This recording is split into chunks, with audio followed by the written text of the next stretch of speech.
Bonjour et bienvenue dans cette vidéo des 1000 abonnés sur Esprit Biologie. Un grand merci à tous les nouveaux abonnés mais aussi à ceux qui me suivent depuis des années.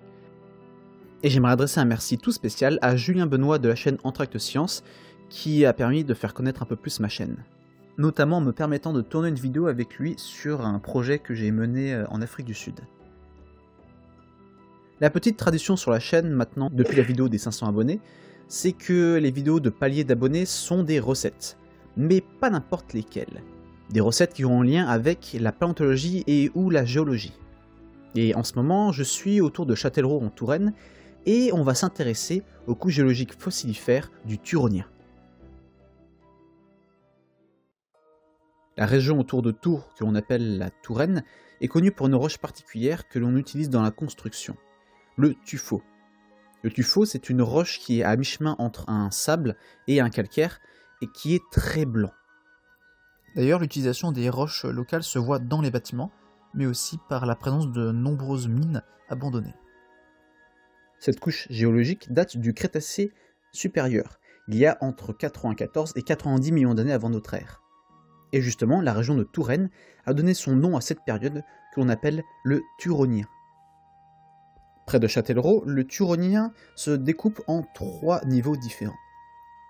Le niveau supérieur correspond au tuffeau qui a été décalcifié et silicifié. Il en résulte la formation de silex. Il s'agit de silice amorphe, c'est-à-dire de la silice qui a précipité autour de noyaux comme par exemple des fragments d'animaux. Ensuite, le niveau moyen, lui, est formé plutôt de sable détritique micacé.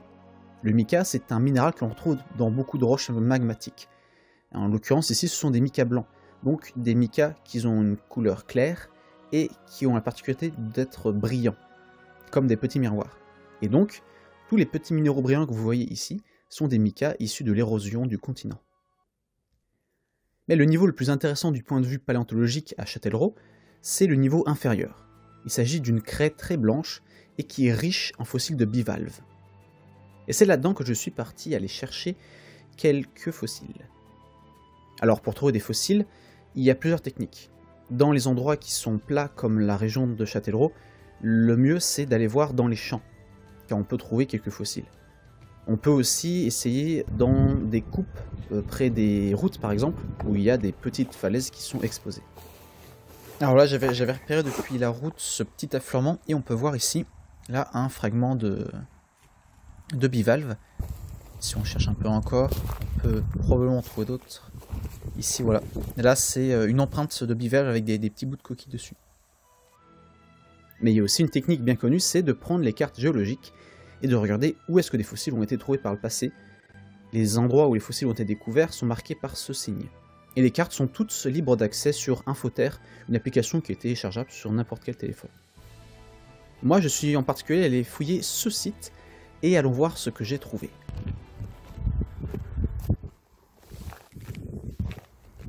Dans ce genre d'affleurement, la meilleure technique pour trouver des fossiles, c'est de casser les blocs que l'on voit ici. Et en les cassant, on peut trouver principalement des bivalves.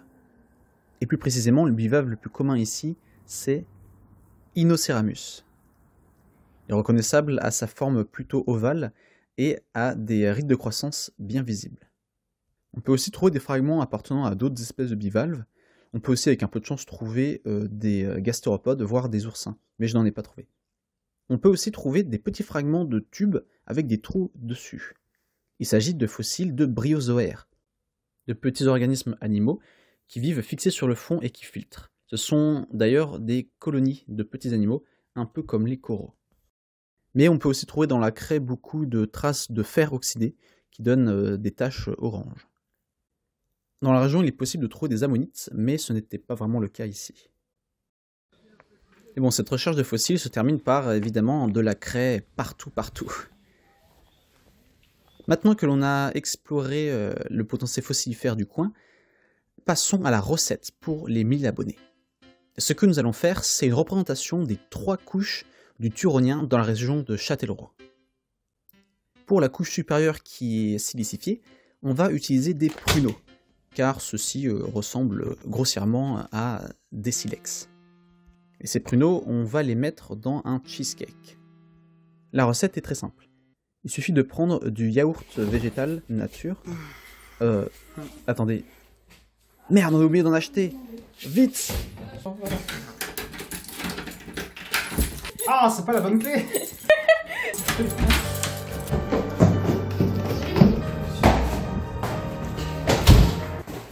Il faut tirer cette porte.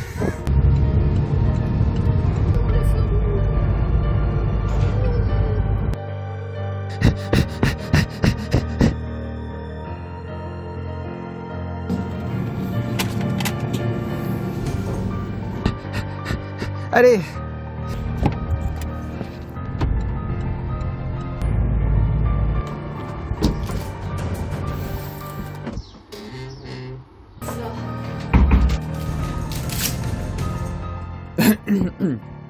Donc, je disais, donc il faut prendre du yaourt végétal et le mélanger avec un petit peu de jus de citron et surtout avec de la maïzena.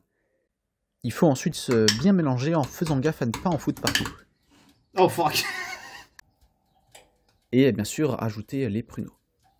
Ensuite, il suffit de faire cuire à 180 degrés pendant 1 heure.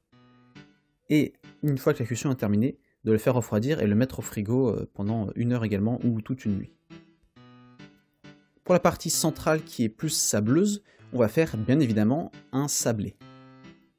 Pour commencer, mélangez 75 g de farine avec 15 g de sucre et une pincée de sel. Une fois que le tout est bien mélangé... Wow, c'est passionnant, putain. Ouais, c'est bon. On peut ajouter de la margarine en morceaux et pétrir le tout. J'ai utilisé ici environ 40 g de margarine. Une fois que l'on a bien pétri et que l'ensemble forme une matière homogène et friable, on va ajouter un petit peu d'eau, donc ici environ une cuillère à soupe, avec de l'arôme de ma vanille. Ensuite, on roule en boule.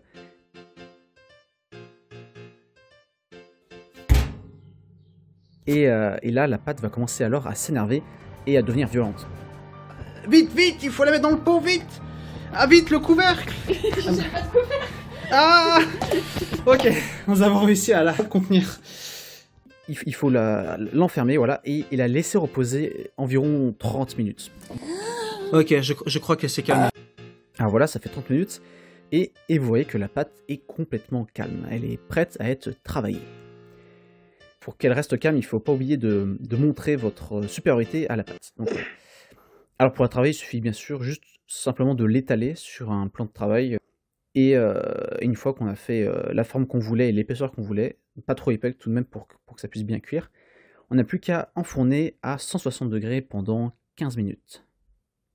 Et enfin, pour la partie inférieure, nous allons utiliser une base de gâteau vegan et mettre dedans nos fossiles. Alors par exemple, on peut utiliser des noisettes et des amandes pour faire les bivalves.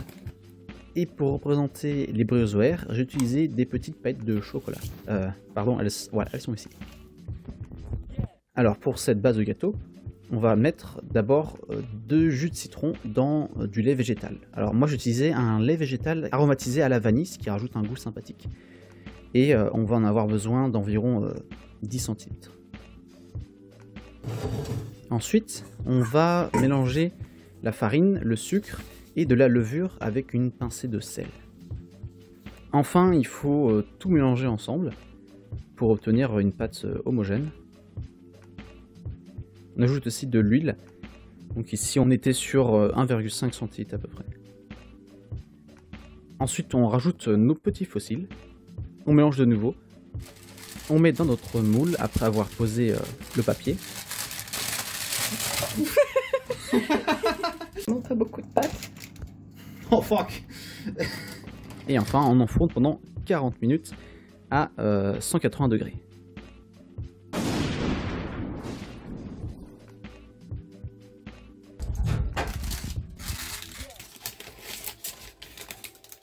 C'est bien parce qu'il est vachement cuit à l'intérieur.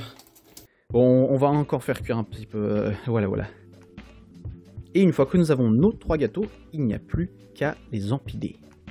Ah oui, après avoir débattu, on a décidé de mettre un coulis de fruits rouges qui, malgré le fait qu'il est périmé, est tout à fait délicieux et peut être utilisé dans les films pour faire des effets spéciaux de sang.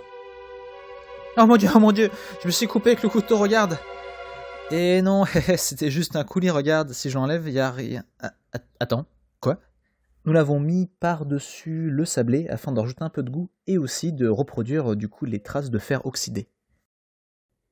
Et après avoir fait cet empilement avec délicatesse, voici enfin notre création, le gâteau du géologue qui représente la stratigraphie du tuffeau dans la région de Châtellerault.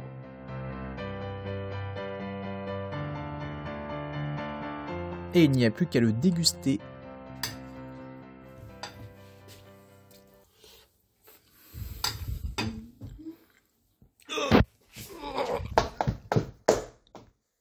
Voilà, j'espère que cette petite chasse aux fossiles et que cette petite recette sympathique vous ont plu. Vous pouvez toujours checker l'Instagram et le site de la chaîne. Et moi je vous dis à très bientôt sur Esprit Biologie pour la prochaine vidéo qui sera, attention spoiler, sur un volcan situé près de l'Alsace. Allez, à bientôt sur Esprit Biologie.